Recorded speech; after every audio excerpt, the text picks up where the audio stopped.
ขอเก็บปลาหาตีกันต่อ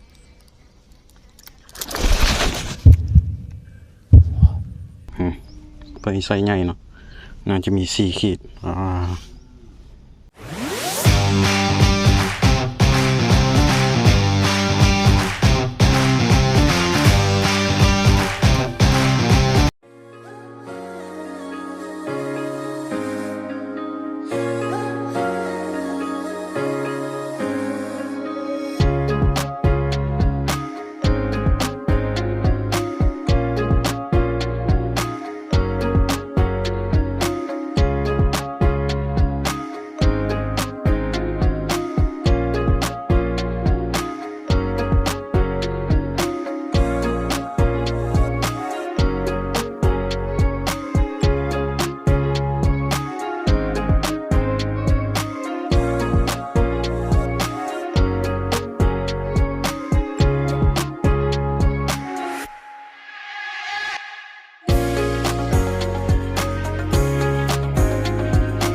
ขอน้อยมาแล้วปลาทะลุอันนี้เลย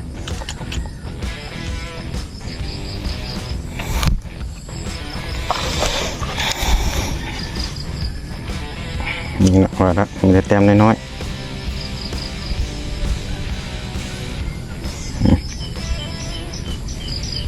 ขอเก็บปลาหาตีกันต่อเนาะ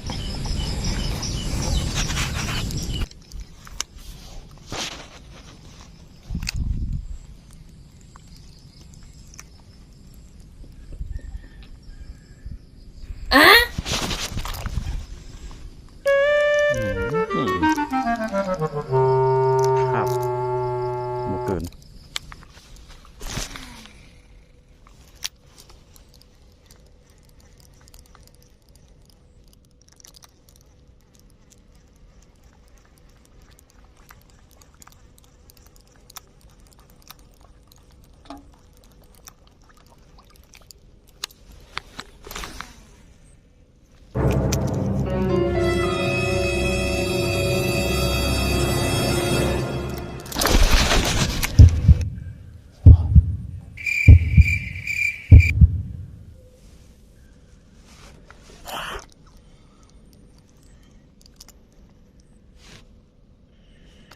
โอ้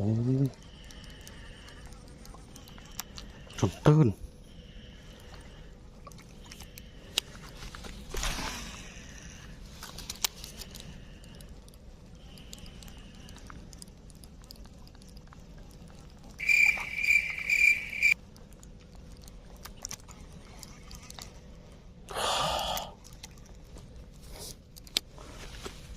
ไซโลแน่นอนเมื่อกี้นี้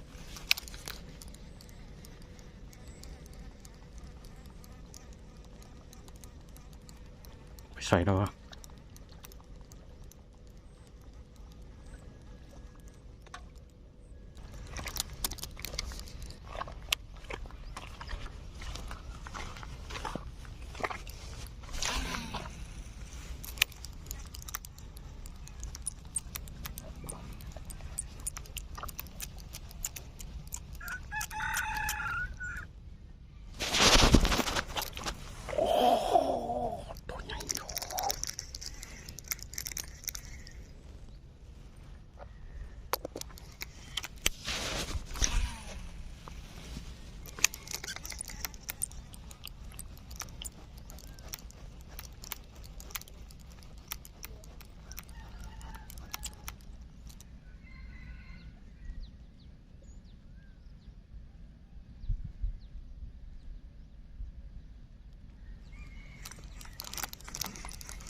มันบกัดนะเห็นฮอตโตกนะ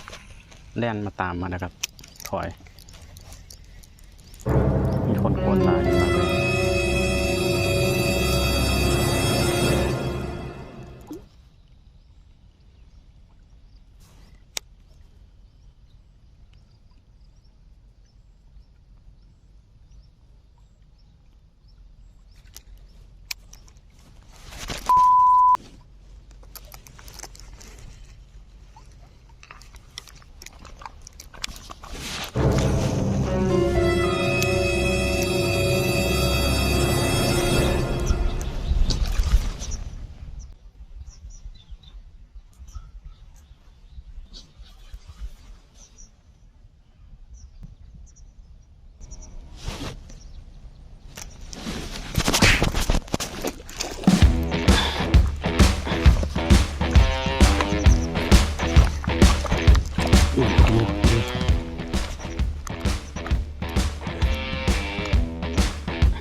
โอ้สี่ขีดพร้อมกันโอ้มาแล้วครับคิดว่าแห้วแล้ววันนี้ไหนไป2 แต้มนี่ทุกคนโอ้ใส่ง่ายตัวนี้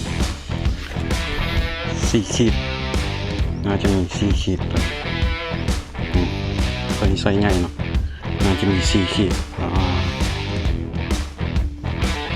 ตีคิดว่ามีตัวแล้วกัดเซยสุดยอดคิดว่าแห้วดอดแห้วแล้ว